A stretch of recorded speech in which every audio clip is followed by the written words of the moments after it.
Assalamualaikum to our lecturer and our fellow friend. My name is Laila binti Kamar Aswan. Today our group will be presenting about on the topic History of a Preschool and Special Education then versus now. The evolution of special education in Malaysia from the British colonial era welfare today educational right-based model. In this presentation, we will discuss the history and development of a preschool and special education in Malaysia from the British colonial era to the present day. We will explore the historical background and the timeline of special education, compare the British welfare-based model with the today right-based educational approach, and examine the socio-economic impact of the change. Finally, we will reflect on the current challenge and improvement in special education and conclude with the importance of providing inclusive and quality education for all children, including those with special educational needs. We hope this presentation will provide a better understanding of the progress and importance of a preschool and special education in Malaysia. Thank you, and let's begin our presentation. Firstly, introduction to preschool and special education.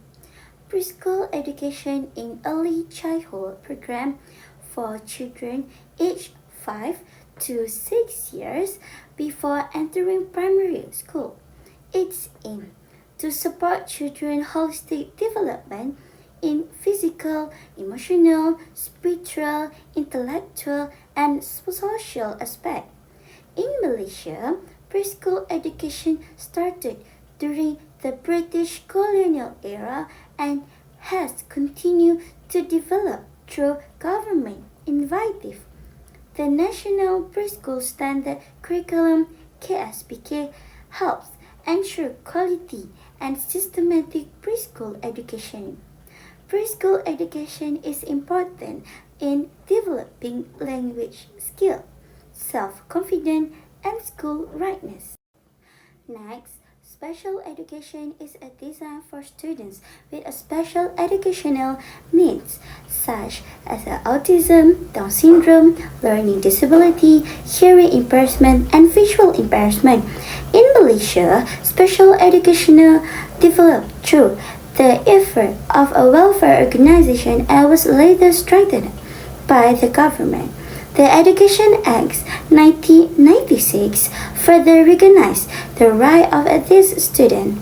Programs such as a PPKI, SPK, and PPI provide appropriate educational support for them.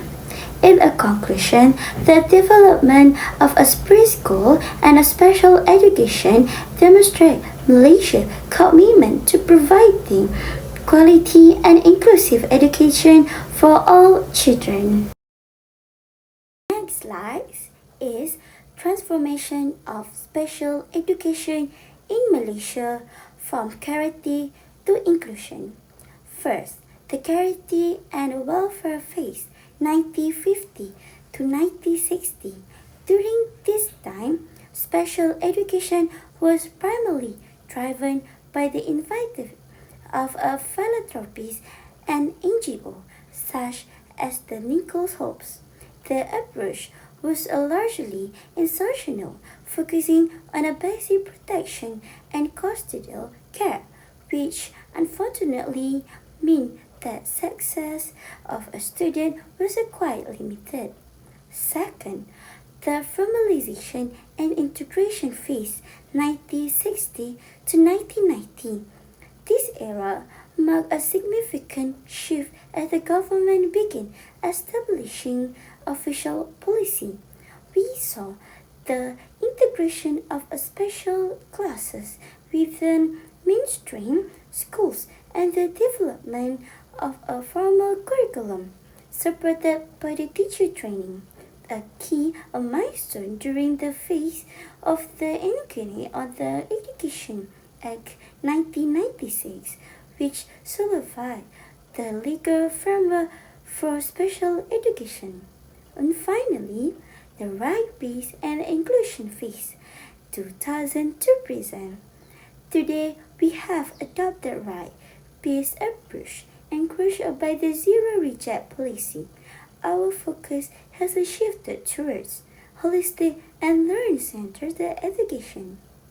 Through the program Pendidikan Inclusive (PPI), we are successfully integrating students into mainstream education through active collaboration across various sectors and community.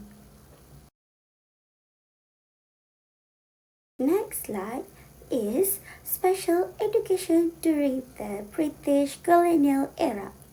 To understand the evolution of special education in Malaysia, we first need to look at the British colonial period. During this time, special education was introduced through the establishment of special schools. However, these schools were not managed by the colonial government, instead by the established and supported by charitable organizations and Christian missionaries. At that time, children with disability were generally viewed as individuals who needed welfare and protection rather than having equal right to education. As a result, the curriculum was quite limited and the focus mainly on basic literacy and vocational skills. Furthermore, access to the special education was also limited because only a few special schools were available. This means that many children with special educational needs did not have the opportunity to receive a formal education. Next slide. Now, special education in present today in Malaysia. Today, special education in Malaysia has developed significantly and is officially managed by the Ministry of Education Malaysia. Unlike during the British colonial period, education is now recognized as a fundamental right for every child, including children with special education needs. In addition, Malaysia has introduced inclusive education, allowing students with special educational needs to learn alongside their peers whenever appropriate.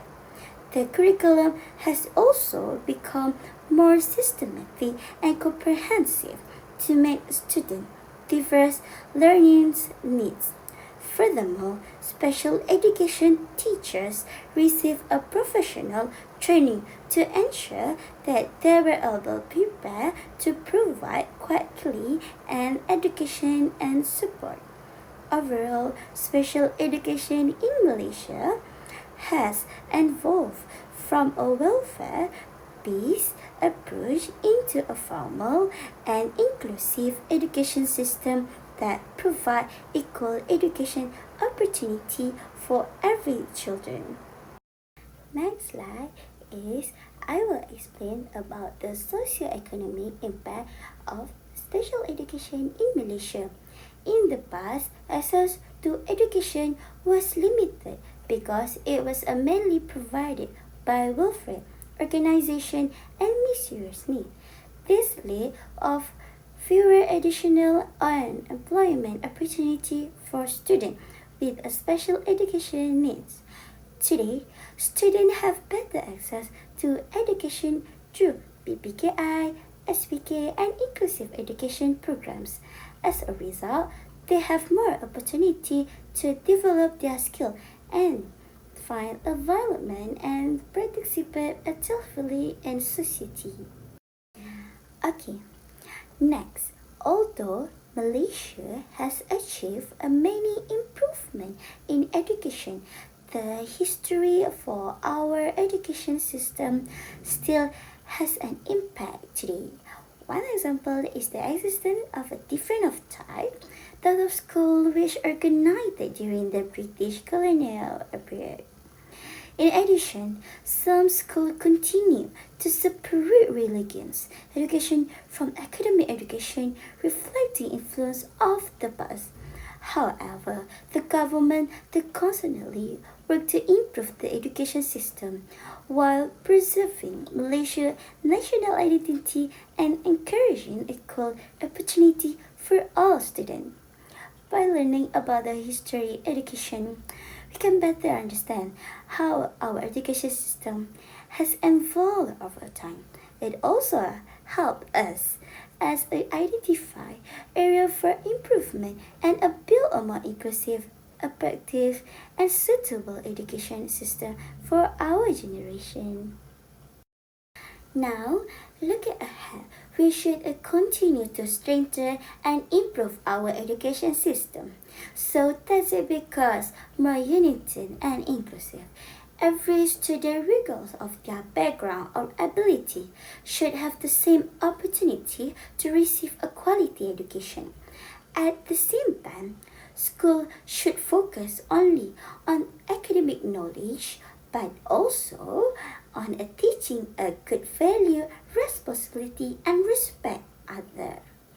This value help a student become responsibility individual who can contribute to positively in a society.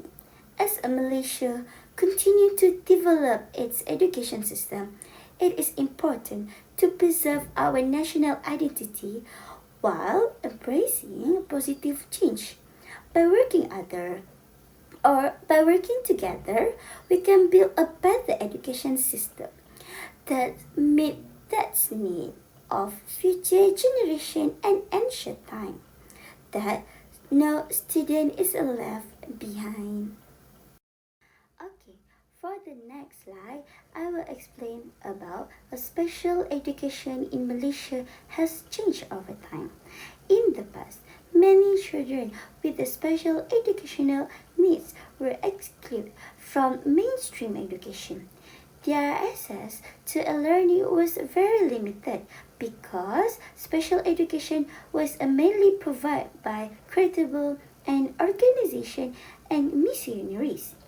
Today, the situation is very different. Students with a special educational needs have the right to receive a quality education through a variety of programs and support provided by the government. They are also given more opportunity to develop their ability, continue their education, and prepare for the future employment. This journey from exclusion to inclusion reflects a Malaysia a commitment to providing equal educational opportunity and ensuring that every child has the chance to reach their full potential. Now, for conclusion, special education in Malaysia has undergone a remarkable transformation.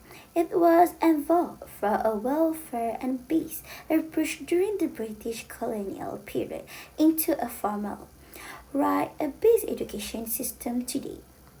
This transformation has expanded access to education, improved employment opportunity, and encouraged great social inclusions for students with special education needs.